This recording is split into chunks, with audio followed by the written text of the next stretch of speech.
Boa noite, vamos iniciar então o estudo hoje do passo 9, o mistério de Belicena Vilca, 42º dia.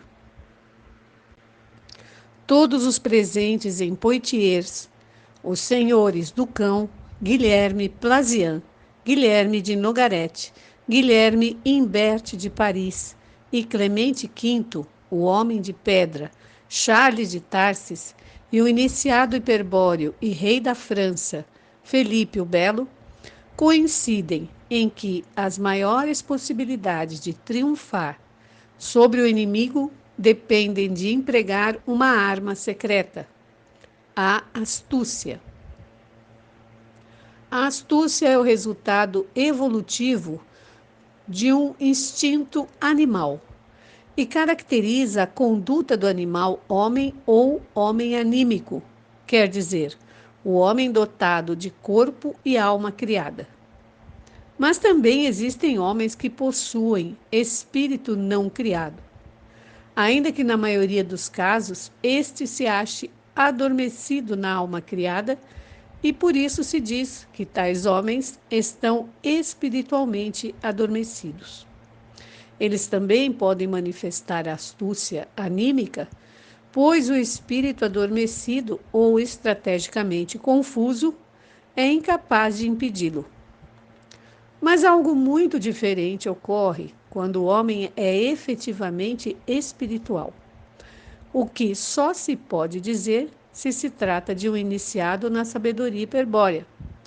Nesse caso, sua conduta é regida pela honra e não só carece de astúcia, como de qualquer outra característica do animal homem, como a covardia, a maledicência, a infidelidade, a mentira, a inveja, a calúnia, a insídia, a traição, etc. Mas o que é a honra do iniciado hiperbóreo? É o ato de sua vontade graciosa, quer dizer, o ato de seu Espírito eterno, que é pura graça. Nenhum dos presentes, por exemplo, tinha astúcia na personalidade, pois a honra os guiara ao longo de suas vidas. E agora mostravam, num ato de mais alta honra, ao lutar com todas as suas forças pelo pacto de sangue. Mas os golems sabiam disso e contavam com a ingenuidade dos iniciados hiperbóreos para derrotá-los. Eles, em troca, eram pura astúcia, e sua principal arma se chamava engano, pálido reflexo do grande engano com que o Deus Uno disfarçou sua miserável criação. Dali que não esperassem nunca uma reação astuta procedente dos iniciados, quem, acreditavam, sempre seriam enganados e traídos. Já foram traídos uma vez no princípio, se gabavam, torcendo a boca, e serão sempre. Querem ser galos, mas são só estúpidas galinhas de curral. Com sua honra de outro mundo, cedo ou tarde nos mostrarão as costas e nossos punhais deste mundo acabarão com eles.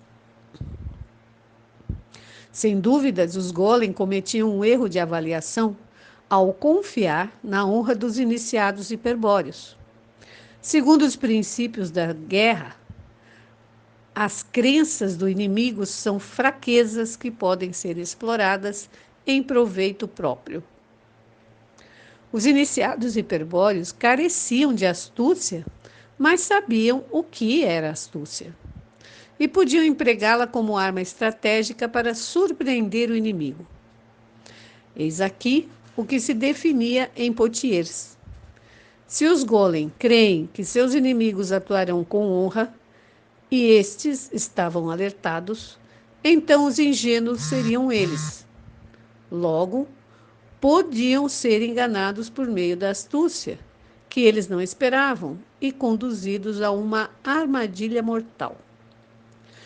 E a honra dos iniciados ficava a salvo, porque nada em seus espíritos mudaria, nem afetaria sua orientação estratégica em relação à origem.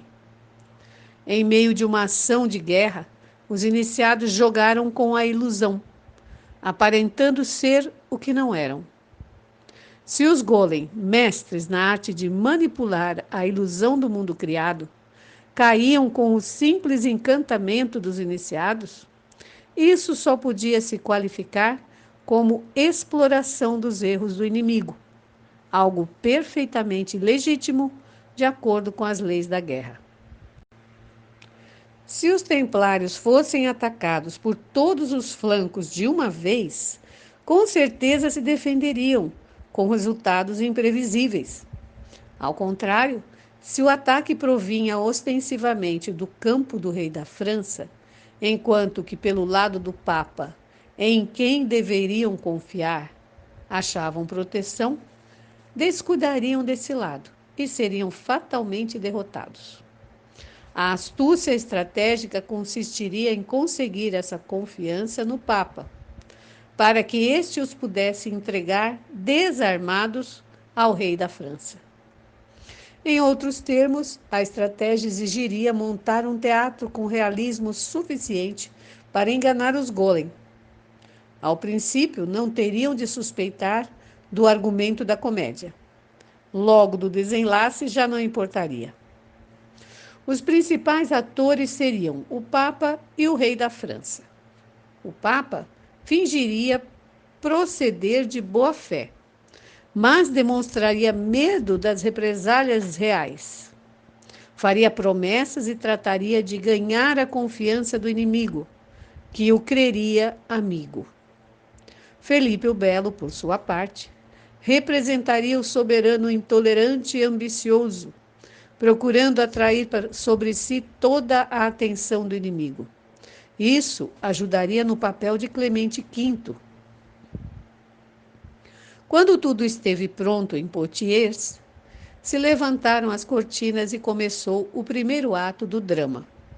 Este começou com a publicação de uma cruzada contra Andrônico Paleólogo, imperador de Constantinopla, a quem se acusou de manter o cisma da Igreja grega. Desde a queda de São João do Acre, a ordem do templo tinha se retirado ao Chipre, onde sustentava uma guarnição regular, enquanto que a ordem dos hospitalários fazia o mesmo na ilha de Rhodes. Com o fim de estabelecer sua participação na cruzada, Clemente V citou na França o grão-mestre do templo Jacob de Molay. Uma vez em sua presença, com total ingenuidade, o Papa manifestou sua intenção de concretizar a velha ideia de Gregório IX de fundir todas as ordens militares. Tal ideia causava horror aos templários, pois a integração com uma ordem exotérica poria seus segredos a descoberto. Sem suspeitar a cilada, o grão-mestre tentou persuadir o Papa sobre o inconveniente de tal medida. Segundo sua impressão, não era difícil enganar uma mente simples, como a de Clemente V. Logo da demente queda do golem Bonifácio VIII, os golem estavam alertas com a ofensiva dos dominicanos e sabiam a que se ater com respeito à eleição do Clemente V.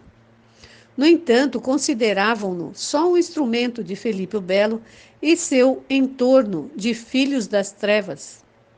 A impressão do grão-mestre Jacob de Molay o confirmava. O Papa era permeável a influências afetivas. O grão-mestre se entreteria, pois, em ganhar a amizade do pontífice, sem imaginar que em Paris, Nogaret e Guilherme Imbert preparavam sua ruína. E em poucos meses, Clemente V conseguiria que o chefe golem não desconfiasse de sua boa-fé. Enguerrand de Marigny e Guilherme de Nogaret foram elevados aos dois mais altos cargos da França. coadjutor do reino e guarda-selos do rei, respectivamente. Com esse poder, puseram em prática uma operação secreta que tinha por objetivo a execução de uma ação simultânea e eficaz em todo o reino. Tal ação se concretiza em 13 de outubro de 1307, quando todos os cavaleiros templários da França, incluído seu grão-mestre, foram detidos por acusação de heresia. Na verdade, as acusações acumuladas por Nogaret eram múltiplas e variadas, mas se fixaria o foco na heresia para obter intervenção do Tribunal da Inquisição, que na França estava presidido por Guilherme Imbert de Paris. Pronto se viu o êxito estratégico dos dominicanos. Enquanto o grão-mestre recebia solicitações dos cavaleiros para resistir à prisão e vacilava sobre a atitude a assumir, Guilherme de Plazian lhe entregava uma mensagem, onde o Papa garante ajudar e lhe aconselha que renuncie a defender a ordem e se submeta à sua vontade. É assim como o grão-mestre ordena a rendição a todos os cavaleiros, e ele mesmo confia na intervenção papal. Ademais, segundo acreditavam os Golem, ainda tinham poder dentro da ordem de predicadores dominicanos.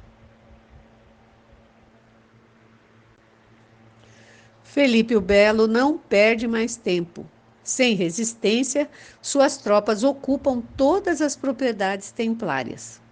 O terror se infiltra na ordem inimiga. Centenas de cavaleiros e monges são encarcerados. Por este firme procedimento, ninguém duvida da seriedade da acusação e pronto se conseguem reunir suficientes testemunhas e provas para assegurar sua liquidação. Além da Inquisição, Felipe o Belo reúne os concílios provinciais, a Universidade de Paris e os Estados Gerais para julgar a ordem. Desse modo, ao emergir das trevas de seu fundamento diabólico, todo o povo da França assistiria à exibição da filosofia secreta templária e conheceria seus costumes depravados. É o que ocorre durante os 3 anos de processo público, quando o assombro, a repugnância e o horror dos franceses não conhece limites. Mas o mais assombroso, talvez, seja que durante este lapso, os templários continuaram acreditando que um ato salvador da parte do Papa os livraria da condenação. No processo, se consegue provar que os templários professavam as seguintes ideias e costumes. 1. Os altos dignatários da ordem sustentavam que Cristo, quem misteriosamente chamavam Navutan, tinha sido um impostor e não o Deus verdadeiro. 2. Cristo nunca foi crucificado para a redenção do gênero humano. 3. A cruz não seria, assim, um instrumento de sua paixão, mas uma criação do próprio Cristo Navutan, a quem teria chamado Vruna. 4. Todos os cavaleiros, qualquer que fosse seu grau ou condição, deviam cuspir periodicamente naquele símbolo do mal, a fim de apaziguar o Deus Criador. Portanto, se provou que, ao menos uma vez, todos os templários escarraram no crucifixo. 5. Em consequência, renegavam a Virgem Santa. 6. Oficiavam missa segundo um cânon próprio em uma língua estranha, que depois se comprovou ser o hebreu. 7. Adoravam um ídolo hermafrodita de espantosas feições, a que se referiam sob o apelido de Baphomet ou Bafoel, mas cujo nome que jamais pronunciavam sem empalidecer era Bera. 8. Pretendiam que aquele ídolo representasse um Deus mais poderoso que Cristo, que, diferentemente do Messias, se manifestava com maior frequência entre os homens. Nono, afirmavam que esse demônio abominável lhes impôs, desde os dias de São Bernardo, a obrigação de praticar a sodomia, vício ao qual se habituaram e que seria um costume natural entre os superiores da ordem. 10º, o grão-mestre e os grandes priores ou preceptores realizavam uma cerimônia na que ofereciam sacrifícios humanos a Bafomete, em especial crianças. 9º, o ritual exigia a incineração da vítima num forno disposto para tal fim. 12. Com as cinzas calcinadas, os templários elaboravam uma lixívia humana e a conservavam em segredo como o bem mais apreciado. 13. Criam firmemente que aquela lixívia tinha o poder de lavar a unção dos sacramentos cristãos. Segundo confessavam, mediante dita lixívia, teriam anulados os efeitos do batismo e da comunhão, aos que consideravam conjuros da cruz, etc.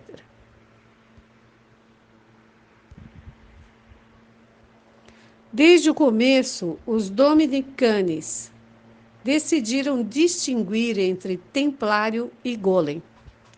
Na Idade Média era normal que, num julgamento por heresia, se absolvesse os acusados que se confessavam espontaneamente, se arrependiam e aceitavam os sacramentos cristãos.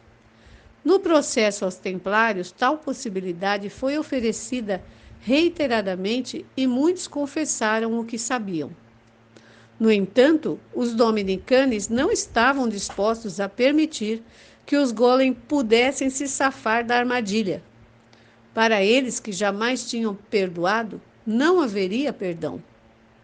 Só aos templários, quer dizer, os cavaleiros não iniciados no culto a Bafomete, se lhes daria a oportunidade de salvar a vida em troca de seu testemunho. Foi assim que se conseguiu reunir uma abrumadora quantidade de provas contra os golem da ordem, entregues por seus próprios membros, hereges confessos e arrependidos. E então o processo se tornou irreversível, pois nem o Papa, nem ninguém poderiam salvar a ordem, uma vez que o povo e a Igreja tomaram conhecimento de suas heresias e aberrações. A estratégia de Filipe o Belo e do Círculo Dominicanis triunfara, agora definitivamente, sobre os planos da Fraternidade Branca. Os golem não suspeitaram da comédia representada por Clemente V até que foi muito tarde. A Ordem do Templo, encarregada de fundar a sinarquia universal, seria destruída. Desse modo, os golem da Ordem do Templo foram exterminados sem piedade, recebendo em carne própria a medicina que em tantas ocasiões administraram aos partidários do Pacto de Sangue. Ironicamente, o Tribunal da Inquisição, do que se valeram para terminar com os cátaros, agora os condenava de maneira inapelável a morrer na fogueira. Como na arte marcial do jiu-jitsu, o inimigo aproveitou as suas próprias forças para derrotá-los.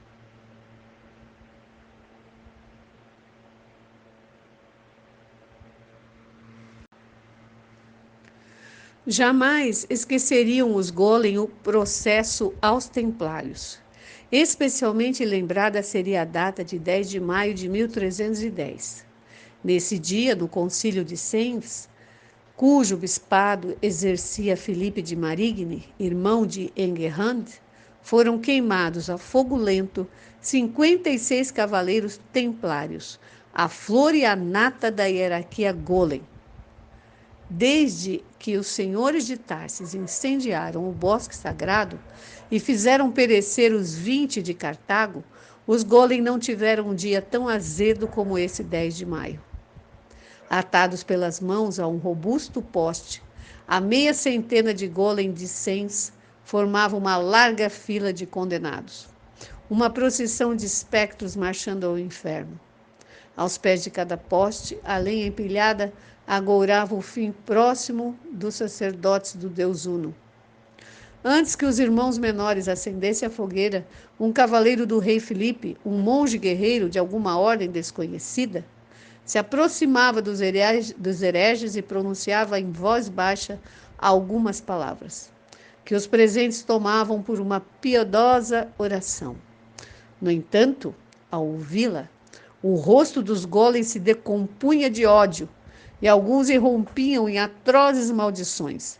Aquelas palavras diziam simplesmente: por Navutã e o sangue de Tarsis. Ao completar a fila, enquanto os golem elevavam sua alma a Jeová Satanás e reclamavam um castigo indescritível para o homem de pedra, aquele cavaleiro que não era outro senão Charles de Tarsis, fez um sinal aos verdugos e as fogueiras começaram a arder. Logo os golem e seus sonhos sinárquicos não foram mais que cinzas, um punhado de vil cinza que não bastaria para lavar o dano causado à casa de Tarsis e a tantos outros que caíram aniquilados por se opor a esses sonhos dementes. Para completar a obra, se requeria legalizar o resultado da estratégia de Felipe o Belo. Com esse propósito, o Papa convocou o Concílio Ecumênico de Viena de outubro de 1311 a maio de 1312. Ainda que derrotados em todas as frentes, os golem ainda tiveram forças para pressionar e tentar impedir que se acertasse a extinção da ordem. Houve uma conferência secreta entre 5 cardeais fiéis a Felipe o Belo e 6 delegados do concílio, na que se lhes informou sobre as terríveis consequências que cairiam sobre quem se opusesse ao rei da França, absolvendo a ordem, apesar das irrefutáveis provas contra ela reunidas. Mas o terror desatado era muito grande, e entre o castigo do rei e a vingança dos golem, muitos permaneceram indecisos. Os representantes do rei ante o concílio, Guilherme de Nogaret, Guilherme Plazian, Charles de Tarsis, Enguerrand de Marigny, etc., fizeram gala de sua eloquência para persuadir os bispos sobre a necessidade que tinha a Igreja e a cristandade de suprimir aquele foco de heresia. Houve, inclusive, um momento, em meados de março de 1312, em que o rei ameaçou avançar com suas tropas sobre Viena e ajustar as contas ali mesmo com os partidários dos golem. Na época chegou até Lyon com seu irmão Carlos, seus filhos e um poderoso regimento de cavaleiros. Ao fim, em 22 de março de 1312, se votou a extinção da ordem e o confisco de todos os seus bens em favor da Ordem de Hospitalários de São João, da Igreja e do Reino da França. Não obstante, existiam tantas dúvidas sobre o acordo do concílio, especialmente os que votaram em segredo, negaram em público terem votado, que o Papa se viu obrigado a resolver a questão mediante um decreto. Na bula Considerantes Dudum, declara abolida a ordem do templo de maneira provisória, até que tal não seja aprovado em definitivo pelo Tribunal do Santo Ofício, coisa que este já havia feito. Non per modum definitivae sententiae, sed per modum provisionis apostolicae. A bula e o decreto do Concílio de Viena são remetidos a todos os países cristãos para sua execução. A ordem local deve ser extinta e seus membros tomados prisioneiros e processados por heresia. Em Aragão, os cavaleiros se fortificam e resistem, devendo ser submetidos por Jaime II em campanhas militares. Os de Navarra, onde reinava Felipe o Belo, se rendem sem pestanejar, como os de Castela e Portugal. Em todos os casos, os que são absolvidos assim como as propriedades da ordem, que eram muitas, passam a integrar a ordem do hospital e outras ordens criadas a tal fim. Em Uelva, o castelo de Aracena é desalojado e sua guarnição substituída com tropas portuguesas, mas mais adiante seria entregue à Ordem de Santiago. Antes de partir, os golems selam a entrada da caverna de Dédalo, onde um lago de betume recordaria por séculos os poderes infernais de Bera e Birsa. O convento de La Rábida passou então à Ordem de São Francisco, o que não impediu que os golems continuassem preparando a vinda de Quiblon, de acordo com as ordens de Bera e Birsa. Pelo contrário, os golem, que consideravam Rusbaal o santuário mais sagrado da Espanha, dispuseram que o convento fosse lugar de retiro e clausura para sua plana maior. O culto da Virgem dos Milagres se tinha imposto numa vasta região da Andaluzia, mas o que mais despertava fervor na feligresia era o culto à Virgem da Cinta, protetora dos marinheiros e proprietários de barcos, a quem se considerava patrona de Uelva. Essa afirmação popular da grande mãe Biná se devia, sobretudo, à incansável tarefa de purificação efetuada pelos templários, mas que agora seria continuada com não menos dedicação pelos frades de São Francisco.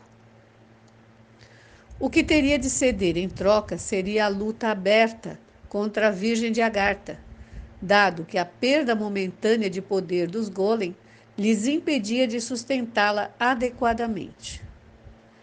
Essas mudanças, como são naturais, trouxeram tranquilidade aos descendentes de Vrunalda, pois a caverna secreta se viu livre, pelo momento, das investidas golem.